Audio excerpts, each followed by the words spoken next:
Hey guys, so I wanted to do a video on finishing the triangle choke. It's something I've noticed with a lot of guys in modern jiu-jitsu. They get good at these kind of more complicated open guard positions, but they don't have the perfect finishes on like the arm bar, the triangle choke. I came from a very old school traditional school, so I got the benefit of having a really good submission finish, and I just wanted to go through some of the common mistakes people make. Okay, so let's just start off with the basic idea of the triangle. So a lot of people, one of the big mistakes they make, I feel like, is when they land the triangle, they're trying to land it in a tight finish, like super tight over here when they finish.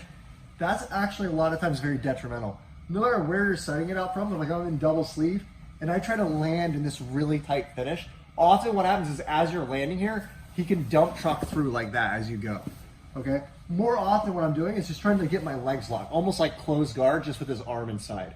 Once I get to this position, the real skill set is the ability to finish from here, okay?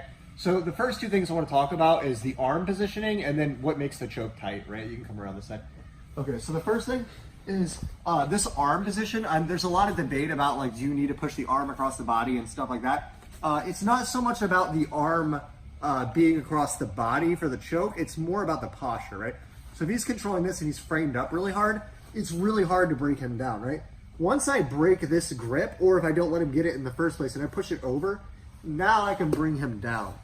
Once I bring him down, he can't bring this back. I focus on the head with my hand and I lock my elbow in. That stops him from bringing his arm back across the body, which stops him from posturing, and it controls his posture as well. Now I'm gonna work on grabbing my own shin. I'll put my foot on the hip and I'm gonna adjust out and back. The main thing I wanna do to make this choke tight is I want to get my neck to cut over his, or my leg to cut over his neck super tight like this, right? There shouldn't be this little gap here.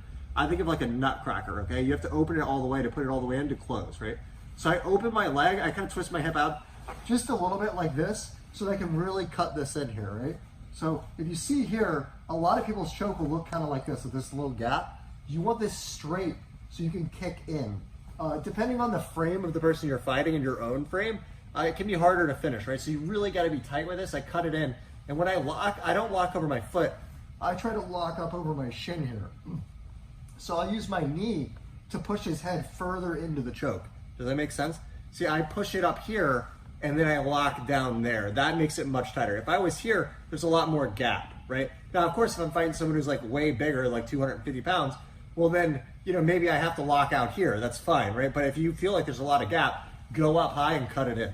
Once I get it in tight, I actually want to get my hips more over on this side, okay? From here, if you do the choke tight, you should be able to finish with just your legs. The head pull is a nice extra, but don't be super dependent on it. With a good triangle choke, you want to get to the point that just contracting the muscles in your hamstrings and calves will make the choke tight. I keep my feet up and contract everything tight, okay? So now let's look at understanding that. Let's look at like 3 of the most common defenses people are going to use and how to counter those, okay? First thing I want to talk about is the stack. So once I get in here like this and I'm working, guys are going to try to put you up on your neck, so just start stacking me. Yeah, exactly. See, he gets my hip up off the floor. I always want to try to keep my hip on the floor. So what I do is this anti-stack motion I've shown before in previous videos, where I kind of slide back and arch my hip down. As I'm doing this, I want to pivot my upper body to the side over here. So go ahead and start stacking. And I want to slide out. See, I use my head, I arch my low back, drive my hips to the floor, and I try to slide out to the side. As I do that, I can kind of inch, like I see, like I kind of caterpillar this. I open my leg up a little bit and cinch it in deeper, and then reclose.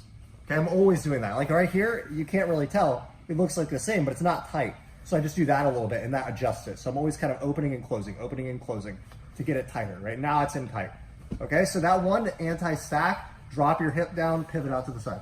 Another really common one that gives people a hard time is the guy taking this hand and grabbing your knee here and pulling you over to the side, right? This is a super common one that gives people a hard time. Okay, what I do is, usually this happens as you're pushing across the body, the guy starts focusing on that. I know that's coming all the time because I've been doing triangle chokes so long.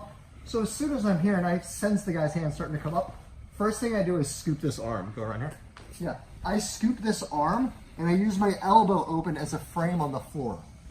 What that does is as he tries to pull that way, it's really hard to pull that way, this frame. To make it even tighter, I'll come over, once I freeze it, I'll come over with this left arm and open it. And again, I shift out to the side. Now he can't pull me that way, and it's a super tight finish, okay? But you need to train yourself to be quick on that. if I'm slow here and I'm not paying attention, he pulls me over here, it does become really hard. And there is a critical point where I kind of feel like I lost it, right? At that point, I might start trying to push the sleeve over and try to work out to the back or back to close guard or something. But there is a critical point where it becomes very difficult. Okay, so we're here, right? We're like this. He starts, again, as soon as he starts to go up there, hook this, but see if my elbow's here, it's not enough. I need to open the elbow up like this. And if I have to use this hand over, I do it to pull. Now start pulling me to that side. You can't, I jump my hip out this way. Again, just keep inching up until you get that nice bite, and try not to finish just with the head pull. Try to get used to the legs. Okay, another really common one is when the guy puts his arm behind his back like this, okay? Usually I can prevent this with proper gripping early, but sometimes you get there. Now the next one I'm gonna show you, it's the TP triangle. Probably a lot of you guys have seen this before.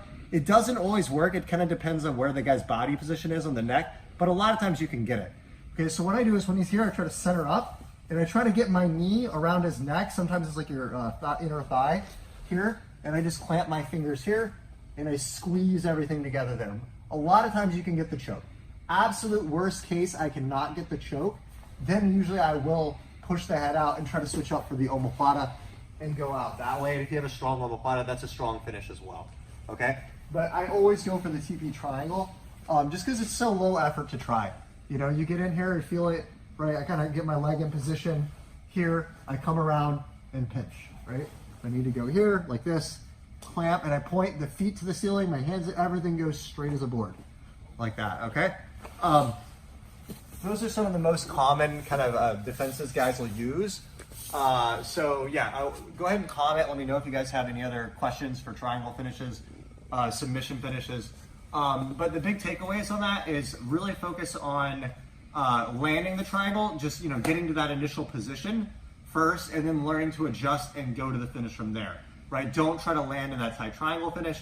Really focus on the anti-stack motion, especially focus on that one where they pull you to the side and build off of that. Okay, guys, so go ahead and comment. Let me know what you guys are struggling with the triangles.